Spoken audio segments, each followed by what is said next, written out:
மதுரை மைய தொகுதியில் தனக்கு வெற்றி வாய்ப்பு பிரகாசமாக உள்ளது என மதுரை மைய தொகுதி வேட்பாளரும் நடிகருமான சுந்தர்சி நம்பிக்கை தெரிவித்துள்ளார். திண்டுக்கல் மாவட்டம் பழனி தண்டாயுதபாணி சுவாமி கோவிலில் நடிகரும் மைய தொகுதி வேட்பாளருமான சுந்தர்சி அவரது மனைவி மற்றும் குடும்பத்தினருடன் சுவாமி தரிசனம் மேற்கொண்டார். பின்னர் சுந்தர்சி மற்றும் நடிகை குஷ்புவை பார்த்த ரசிகர்கள் அவர்களுடன் புகைப்படம் எடுத்துக் கொண்டனர். தொடர்ந்து செய்தியாளர்களை சந்தித்து பேசிய சுந்தர்சி மதுரை மைய தொகுதியில் தனக்கு வெற்றி வாய்ப்பு பிரகாசமாக உள்ளது எனவும் மே 4ஆம் நாள் மக்களின் தீர்ப்பு என்னவென்று தனக்கு தெரியும் எனவும் தெரிவித்துள்ளார்.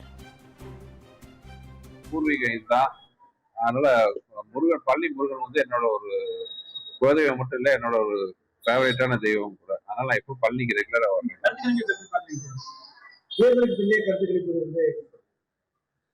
4ஆம் தேதி மக்களோட கணிப்பு தான் முக்கியம், மக்களோட தீர்ப்பு தான் முக்கியம். அது பார்த்தோன்னா எல்லாம் நான் இப்ப வந்து முருகனை தரிசிக்க, எதா இருந்தாலும் 4ஆம் தேதி சாயங்காலம் நம்ம சந்திப்போம்.